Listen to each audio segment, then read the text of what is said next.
In 1972, a man walked into a closed film set and asked Bruce Lee to prove himself without cameras or choreography. What happened in the 3 minutes that followed was never filmed. But everyone who witnessed it spent the rest of their lives telling the same story. They say Bruce Lee barely moved. They say his opponent couldn't explain what went wrong, and they say the silence afterward lasted longer than the fight itself. The Golden Harvest Studios in Hong Kong operated on a different rhythm in 1972. Film sets attracted more than actors and crew. They drew observers, martial artists from traditional schools who came to watch, to measure, to see if what appeared on screen held any weight in reality. Enter the Dragon was different from the beginning. The first major co-production between Hong Kong and Hollywood carried expectations that went beyond box office numbers. It represented something that hadn't been done before, and everyone knew it. The weight of that knowledge settled into the walls of the soundstage. Bruce Lee moved through the space with a particular kind of awareness. He wasn't the biggest man on set. He wasn't the loudest. But when he demonstrated a technique or walked crew members through a sequence, the room reorganized itself around him. People stopped talking. They watched. The traditional martial arts community in Hong Kong had complicated feelings about film fighting. To many masters, cinema represented a dilution of genuine skill, movements exaggerated for cameras, strikes that pulled short of contact, violence that served story rather than truth. They came to sets like anthropologists studying a foreign culture, arms crossed, faces neutral. Some came simply to see, others came to judge. Bolo Yeung had been training since childhood. His background combined traditional Chinese martial arts with modern bodybuilding, an unusual fusion that gave him both technique and physical presence. By the time he arrived on the Enter the Dragon set, he'd built a reputation in both worlds. Martial artists respected his foundation. Bodybuilders recognized his discipline. He watched Lee work for several days before saying anything. The rehearsals fascinated him. Lee moved through choreography with absolute precision, but there was something underneath the performance, small adjustments in angle, shifts in weight distribution that served no cinematic purpose. The efficiency was constant, even when the cameras weren't rolling. Between takes, crew members would ask Lee questions, not about acting or blocking, but about principle. Why this stance against that attack? Why enter from this angle instead of another? Lee answered by moving, small demonstrations that lasted seconds, but changed how people understood the question they'd asked. Bolo noticed something else. When Lee demonstrated, he never made contact. His hand would stop a fraction of an inch from a training partner's face. His foot would freeze just before a rib cage. Control that precise required more skill than actually landing the strike. It was restraint that revealed capability rather than hiding it. The traditional observers noticed too. Some left satisfied, others remained skeptical. Film fighting, they argued, proved nothing. Controlled environments with planned sequences said nothing about what happened when someone resisted, when the outcome wasn't scripted, when pride and reputation sat in the balance. Bolo understood the distinction. He'd felt the difference himself, between practicing forms and facing someone who wanted to prove you wrong, between demonstration and confrontation, between what looked effective and what was. On the 5th day of watching, he made his decision. He waited until the main crew had left, until the noise of production faded into the particular quiet of empty sound stages. Then he approached Lee directly, without ceremony or crowd, and asked a question that didn't require many words. Lee listened, then nodded once. The answer was yes. The conversation took place near the equipment racks, where practice pads and training gear hung in neat rows. No one recorded what was said. Those who were present later described it as brief, two professionals discussing terms, not two fighters issuing challenges. Bolo's request was specific. He wanted to understand what Lee could do when the outcome wasn't predetermined, when both men moved with full intent. Not sparring, not demonstration with pulled techniques. Something closer to what happened when reputations were tested behind closed doors, the way traditional schools had always settled questions about skill. Lee's response held no hesitation, but also no eagerness. He asked two questions: when and who would be present. Not whether, not why. The assumption that he would accept was already built into his answer. They agreed on the following evening, after the scheduled shoot wrapped. The space would be a cleared section of the sound stage, enough room to move. Concrete floor, nothing that could break or interfere. No formal ring, no referee. Just open space, and whatever happened inside it, the witness list assembled itself naturally. A few senior crew members who had martial arts backgrounds. Two stuntmen who'd trained in traditional systems. A camera operator who'd grown up watching challenge matches in Guangdong. Perhaps a dozen people total. No one invited the press. No one mentioned it to the producers. This wasn't spectacle. It was verification. Word moved quietly through certain circles. By the next afternoon, a few additional observers had appeared, men who understood what was being offered and what it meant. They arrived without announcement, took positions along the walls, and waited. Lee spent the day working through his scheduled scenes as if nothing had changed. Between takes, he drank tea and discussed camera angles with the director. His focus remained on the work in front of him. But those who knew him well noticed small things: the way he moved his shoulders between shots, testing range of motion, the quiet stretching during breaks that went slightly longer than usual. Bolo maintained his usual routine as well. He ran through his own scenes, lifted weights during lunch, spoke casually with other cast members. But his eyes tracked Lee throughout the day, studying movement patterns, watching how Lee transitioned from stillness to motion, noting the mechanics underneath the performance. Neither man discussed what would happen that evening. The agreement existed in the space between them, acknowledged but not dwelt upon. When the official shooting day ended, most of the crew departed as usual. The dozen or so who remained helped clear a section of the soundstage, moving equipment to the perimeter, sweeping the floor clean. The work happened in near silence, everyone understanding their role without instruction. Lee arrived in simple training clothes, black cotton pants, a dark fitted shirt. No shoes. He stretched methodically in one corner, working through a sequence of movements that loosened joints without depleting energy. Bolo entered from the opposite side, already warmed up, his muscular frame moving with the particular ease of someone who'd spent hours preparing.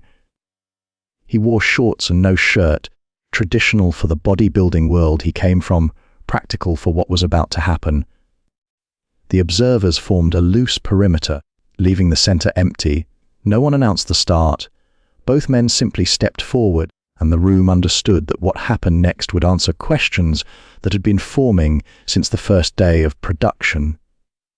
They began without ceremony. No bow, no formal acknowledgement. Both men simply raised their hands and the space between them became charged with intent.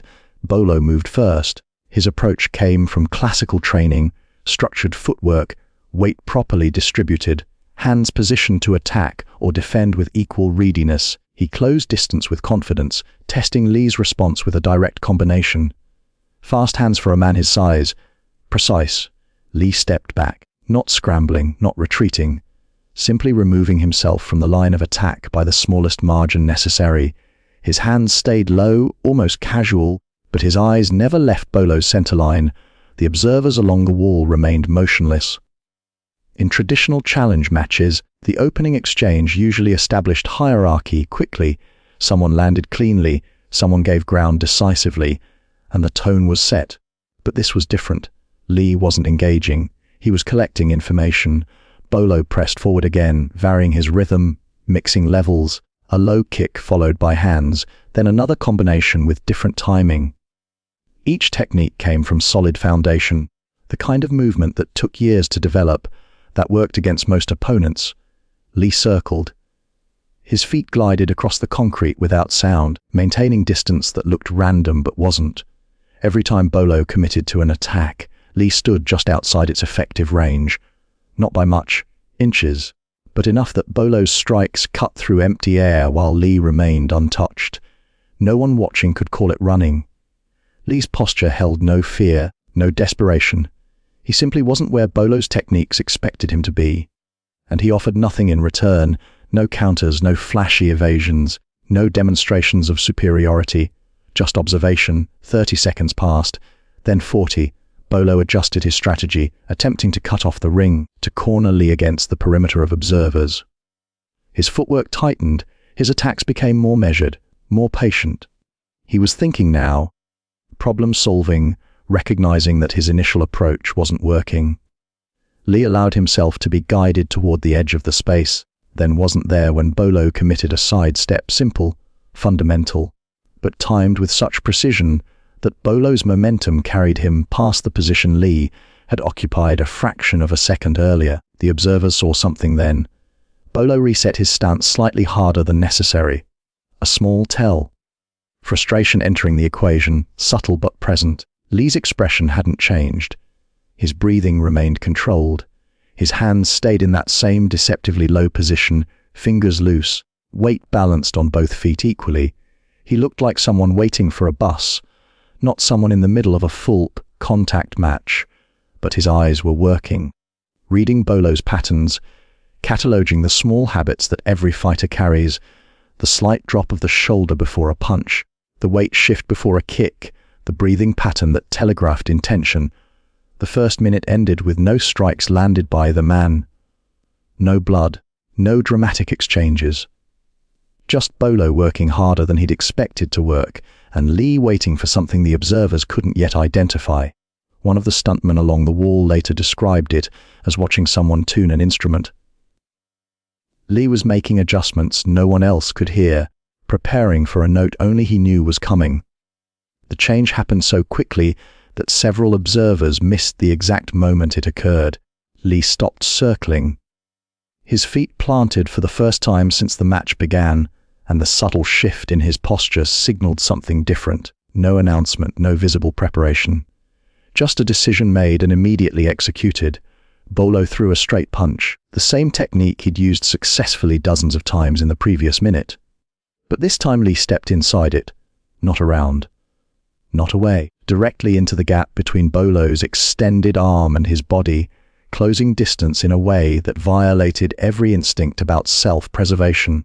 Lee's hand met Bolo's wrist mid-extension, not a block, not a deflection, a redirection that borrowed Bolo's own force and sent it past Lee's shoulder into empty space. The contact lasted a fraction of a second, but it destroyed Bolo's structure completely. Before Bolo could reset, Lee's other hand appeared at his elbow, applying pressure that folded Bolo's arm inward and turned his shoulders away from center. No strike, no impact. Just geometry that made Bolo's body move in ways it didn't want to move. Bolo tried to counter, pulling his arm free and launching a follow-up combination. Lee intercepted the first technique at its origin point, his hand meeting Bolo's shoulder before the punch could develop momentum. The second technique never materialized. Lee's positioning made it mechanically impossible to throw. The observers understood what they were seeing now. This wasn't fighting in the traditional sense.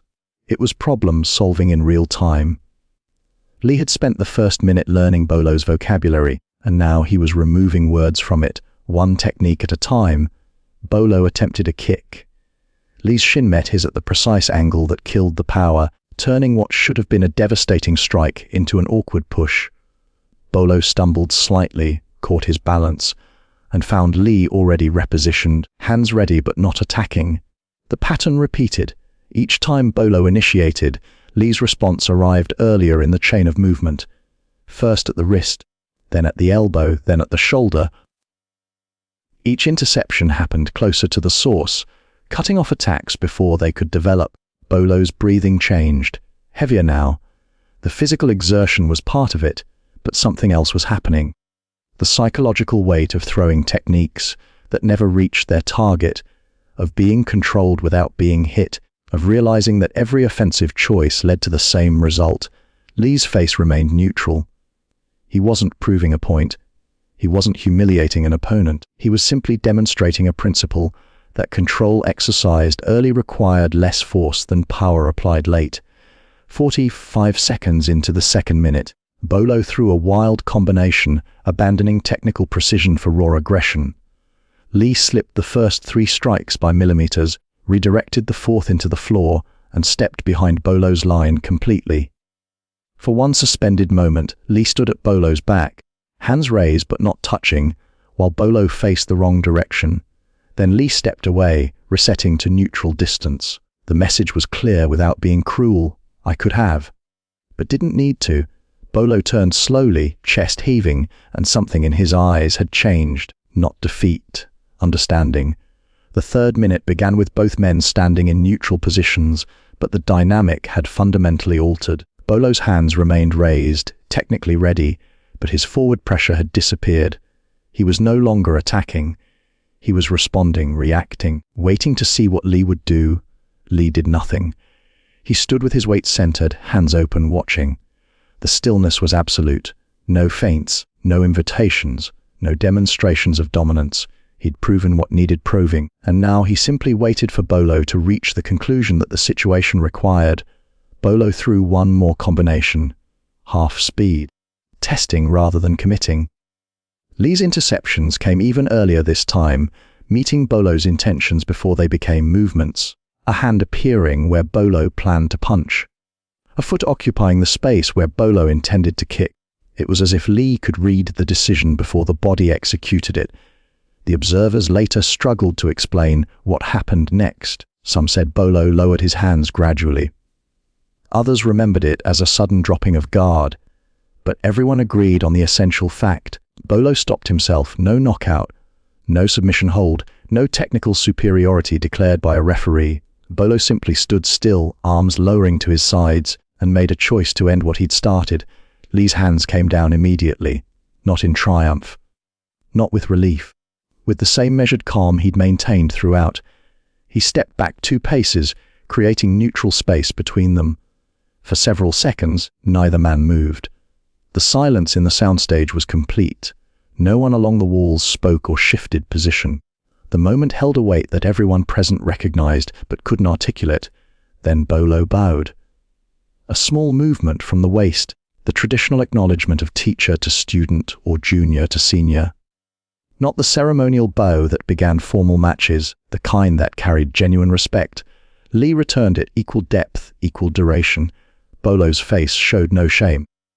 His expression held something closer to clarity, the look of someone who'd asked a question and received an answer more complete than expected. He'd wanted to know what Bruce Lee could do when the choreography disappeared, when resistance was real. Now he knew.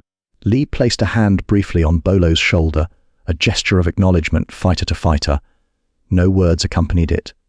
None were necessary. The observers began to move then, the spell breaking, but no one rushed forward. No one congratulated Lee or consoled Bolo. The moment felt too substantial for casual commentary. People gathered their belongings quietly, exchanging glances that would later become conversations. But not here, not now. One of the stuntmen would later describe it as witnessing a teaching rather than a victory. Lee hadn't tried to hurt Bolo. He'd shown him something, a level of skill that existed beyond what Bolo had encountered before, a way of moving that made conventional technique incomplete rather than wrong. Bolo and Lee walked to the edge of the soundstage together, speaking quietly. The conversation was brief. Then Bolo left, walking with the same confidence he'd entered with, but carrying something new behind his eyes. Lee remained a few moments longer, stretching methodically, cooling down his body the same way he'd warmed it up. Professional, systematic, already moving past what had happened. The observers dispersed into the Hong Kong night, carrying a story they would spend years learning how to tell. The story didn't spread like gossip. It moved through different channels, quiet conversations between training partners, references made in interviews years later, memories shared when someone asked the right question at the right time. Bolo Yeung spoke about that night publicly only twice. Once in a magazine interview in 1985, and again during a documentary filmed in the late 1990s. Both times, his description carried the same tone. He didn't frame it as a loss. He described it as an education that happened to occur in 3 minutes. "I learned more in that time than in months of regular training," he said in the later interview, his voice measured and reflective. "Bruce didn't beat me. He showed me what I didn't know yet. There's a difference." When the interviewer pressed for details about specific techniques, Bolo shook his head. It wasn't about techniques. It was about understanding when to use them and when you've already lost the opportunity. He saw things earlier than I could react to them. That kind of awareness doesn't come from strength or speed. It comes from something else. The observers carried the story into their own careers. The camera operator who'd witnessed it eventually worked on martial arts films across 3 continents. He trained actors and stunt coordinators, and when they asked about the difference between film fighting and real ability, he would tell them about the night Bruce Lee fought for 3 minutes in an empty soundstage. There were no cameras, he would say. No one to impress, and that's when you saw what was actually there. Everything unnecessary disappeared. What remained was so efficient it looked simple. That was the point. Real skill doesn't need decoration. One of the stuntmen present that night later opened a training school in San Francisco. Above his desk, he kept a small card with a single sentence written in Chinese characters. Absorb what is useful, discard what is useless.